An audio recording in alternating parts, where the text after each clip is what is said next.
After 22 years of nightmare and terror, saved only by a desperate conviction of the mythical source of certain impressions, I am unwilling to vouch for the truth of that which I think I found in Western Australia on the night of July 17th to 18th, 1935.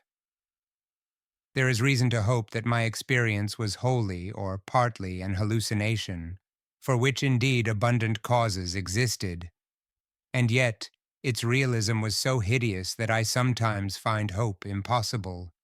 If the thing did happen, then man must be prepared to accept notions of the cosmos and of his own place in the seething vortex of time, whose merest mention is paralyzing.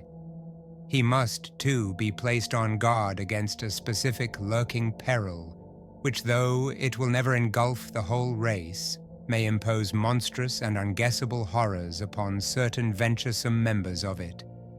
It is for this latter reason that I urge, with all the force of my being, a final abandonment of all attempts at unearthing those fragments of unknown, primordial masonry which my expedition set out to investigate. Assuming that I was sane and awake, my experience on that night was such as has befallen no man before. It was, moreover, a frightful confirmation of all I had sought to dismiss as myth and dream. Mercifully, there is no proof, for in my fright I lost the awesome object which would, if real, and brought out of that noxious abyss, have formed irrefutable evidence. When I came upon the horror, I was alone, and I have up to now told no one about it. I could not stop the others from digging in its direction, but chance and the shifting sand have so far saved them from finding it. Now I must formulate some definitive statement, not only for the sake of my own mental balance, but to warn such others as may read it seriously. These pages, much in whose earlier parts will be familiar to close readers of the general and scientific press, are written in the cabin of the ship that is bringing me home. I shall give them to my son, Professor Wingate Peaslee of Miskatonic University, the only member of my family who stuck to me after my queer amnesia of long ago, and the man best informed on the inner facts of my case. Of all living persons, he is least likely to ridicule what I shall tell of that fateful night. I did not enlighten him orally before sailing, because I think he had better have the revelation in written form. Reading and rereading at leisure will leave with him a more convincing picture than my confused tongue could hope to convey. He can do as he thinks best with this account, showing it, with suitable comment, to any quarters where it will be likely to accomplish good. It is for the sake of such readers as are unfamiliar with the earlier phases of my case that I am prefacing the revelation itself with a fairly ample summary of its background.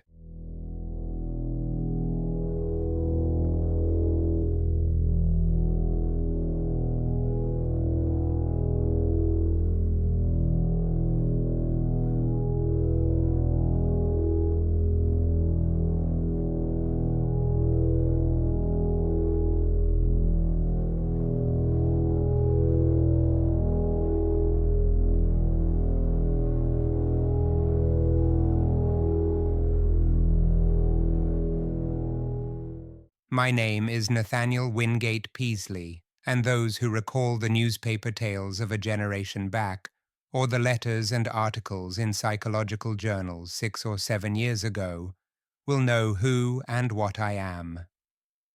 The press was filled with the details of my strange amnesia in 1908 to 13, and much was made of the traditions of horror, madness, and witchcraft which lurk behind the ancient Massachusetts town, then and now forming my place of residence. Yet I would have it known that there is nothing whatever of the mad or sinister in my heredity and early life. This is a highly important fact in view of the shadow which fell so suddenly upon me from outside sources. It may be that centuries of dark brooding had given to crumbling, whisper-haunted Arkham a peculiar vulnerability as regards such shadows, though even this seems doubtful in the light of those other cases which I later came to study. But the chief point is that my own ancestry and background are altogether normal. What came from somewhere else, where I even now hesitate to assert in plain words.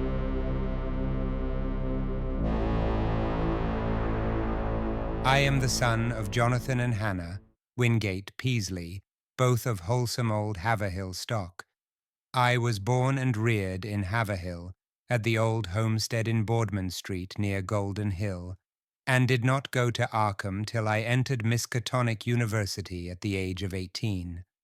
That was in 1889.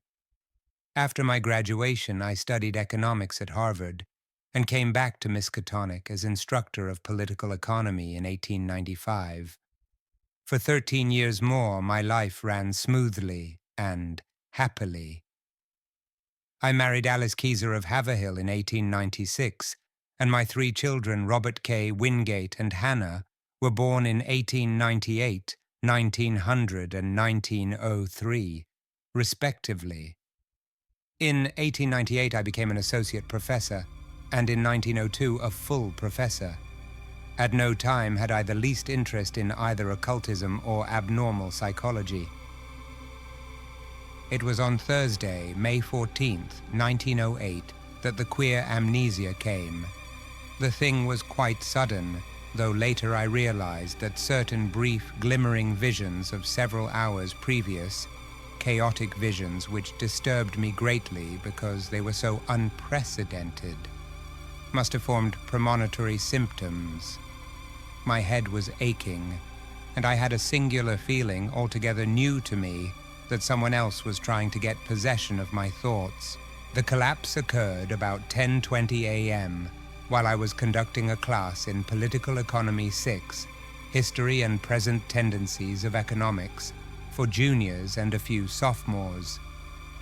I began to see strange shapes before my eyes, and to feel that I was in a grotesque room other than the classroom. My thoughts and speech wandered from my subject, and the students saw that something was gravely amiss. Then I slumped down, unconscious in my chair, in a stupor from which no one could arouse me. Nor did my rightful faculties again look out upon the daylight of our normal world for 5 years, 4 months, and 13 days.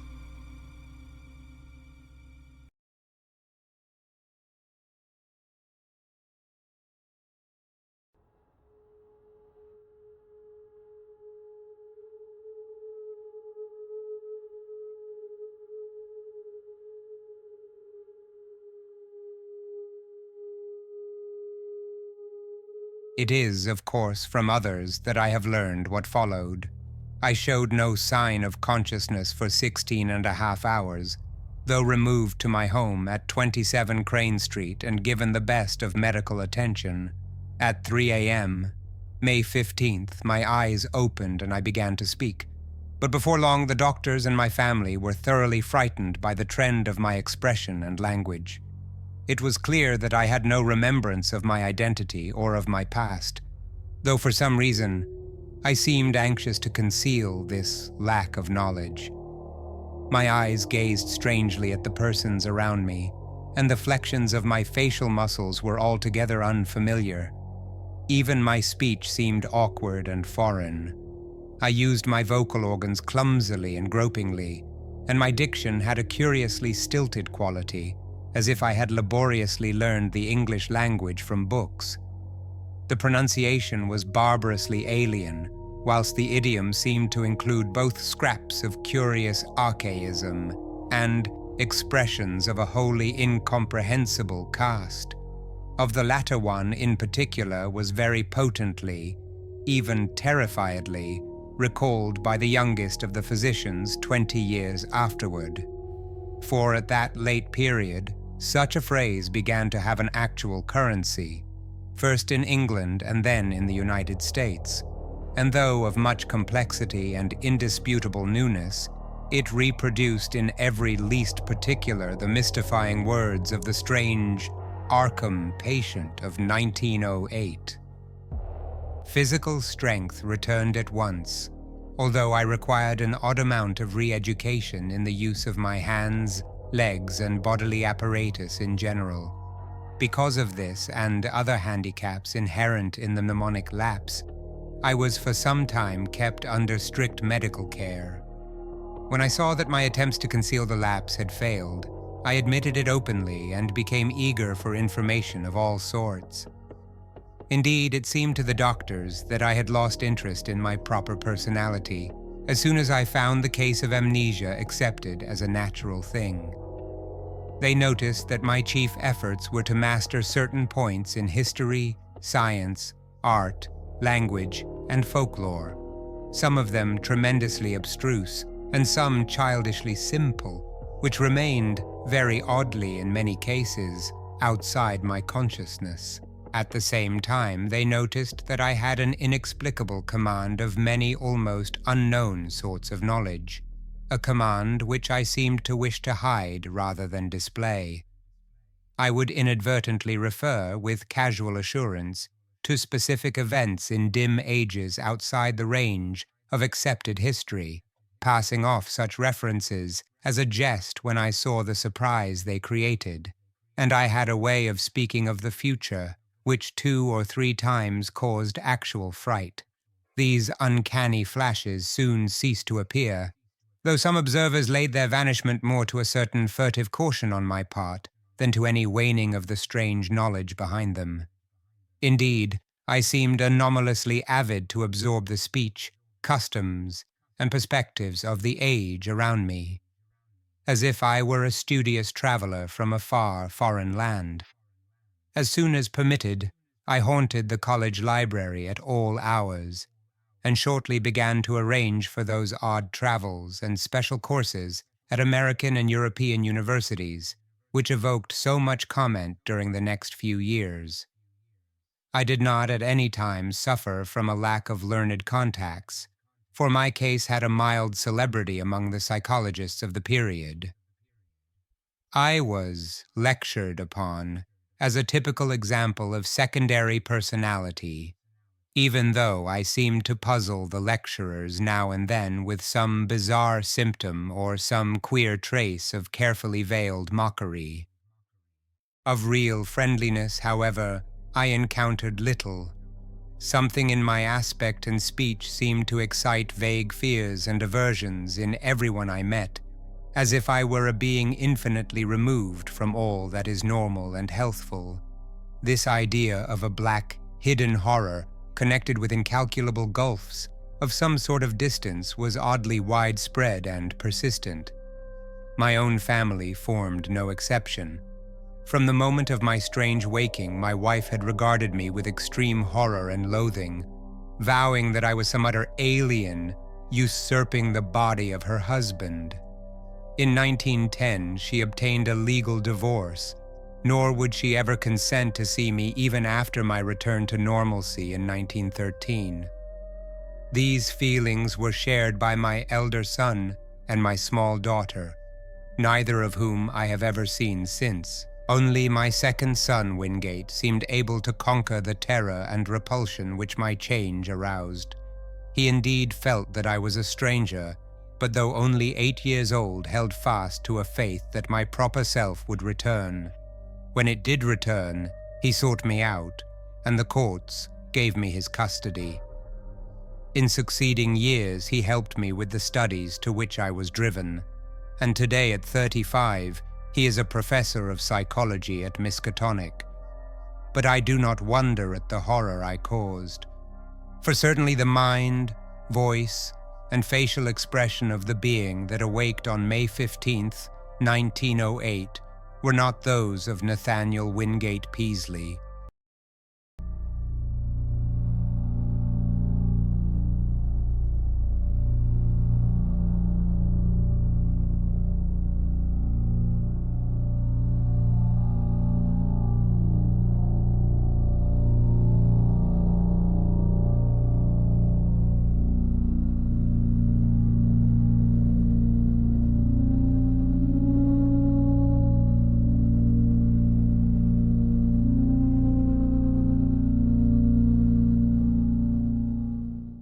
I will not attempt to tell much of my life from 1908 to 1913, since readers may glean all the outward essentials, as I largely had to do, from files of old newspapers and scientific journals.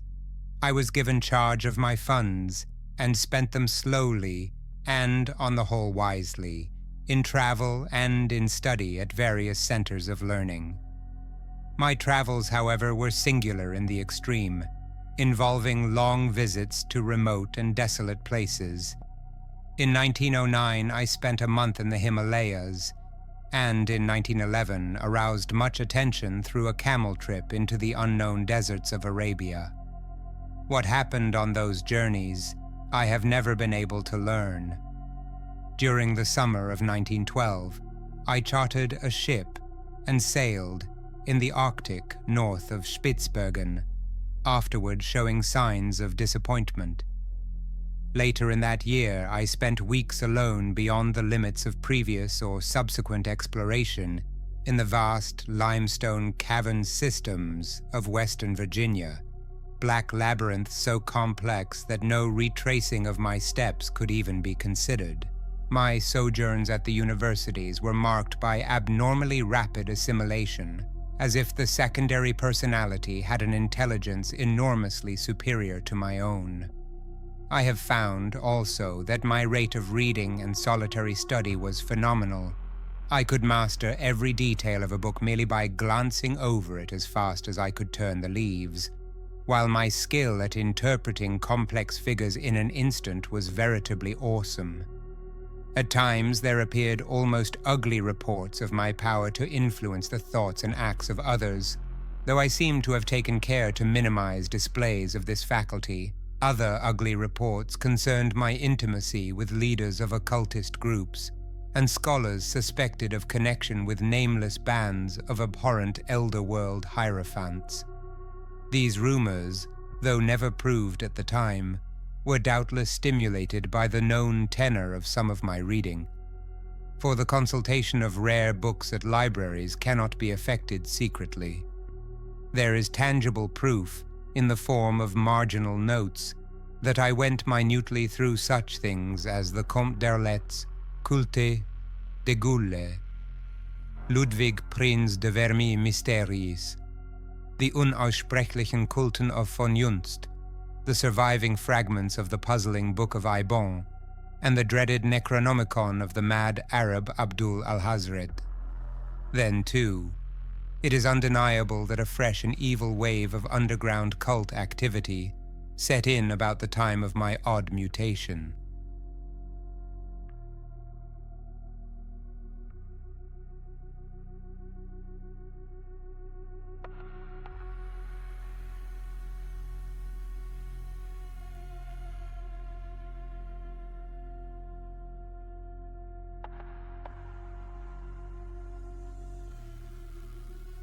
In the summer of 1913, I began to display signs of ennui and flagging interest, and to hint to various associates that a change might soon be expected in me.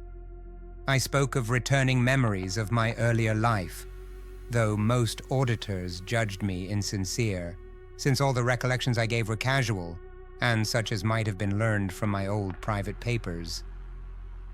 About the middle of August, I returned to Arkham and reopened my long-closed house in Crane Street.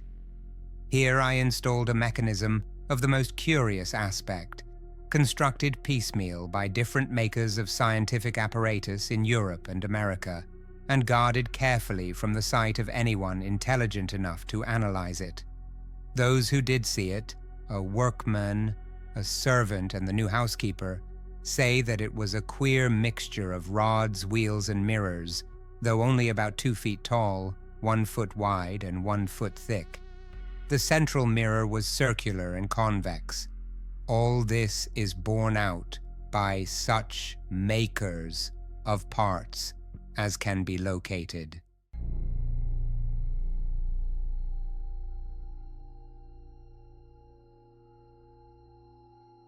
On the evening of Friday, September 26, I dismissed the housekeeper and the maid till noon of the next day. Lights burned in the house till late, and a lean, dark, curiously foreign-looking man called in an automobile. It was about 1 a.m. that the lights were last seen. At 2:15 a.m., a policeman observed the place in darkness, but with the stranger's motor still at the curb. By 4 o'clock, the motor was certainly gone. It was at 6 that a hesitant foreign voice on the telephone asked Dr. Wilson to call at my house and bring me out of a peculiar faint. This call, a long-distance one, was later traced to a public booth in the North Station in Boston, but no sign of the lean foreigner was ever unearthed. When the doctor reached my house, he found me unconscious in the sitting room, in an easy chair with a table drawn up before it. On the polished tabletop were scratches showing where some heavy object had rested. The queer machine was gone, nor was anything afterward heard of it. Undoubtedly, the dark, lean foreigner had taken it away. In the library grate were abundant ashes, evidently left from the burning of every remaining scrap of paper on which I had written since the advent of the amnesia. Dr. Wilson found my breathing very peculiar, but after an hypodermic injection it became more regular. At 11:15 a.m., September 27, I stirred vigorously, and my hitherto mask-like face began to show signs of expression. Dr. Wilson remarked that the expression was not that of my secondary personality, but seemed much like that of my normal self. About 11:30, I muttered some very curious syllables which seemed unrelated to any human speech. I appeared, too, to struggle against something. Then, just after noon, the housekeeper and the maid having meanwhile returned, I began to mutter in English. Of the orthodox economists of that period, Jevons typifies the prevailing trend toward scientific correlation. His attempt to link the commercial cycle of prosperity and depression with the physical cycle of the solar spots forms perhaps the apex of. Nathaniel Wingate Peaslee had come back, a spirit in whose timescale it was still that Thursday morning in 1908, with the economics class gazing up at the battered desk on the platform.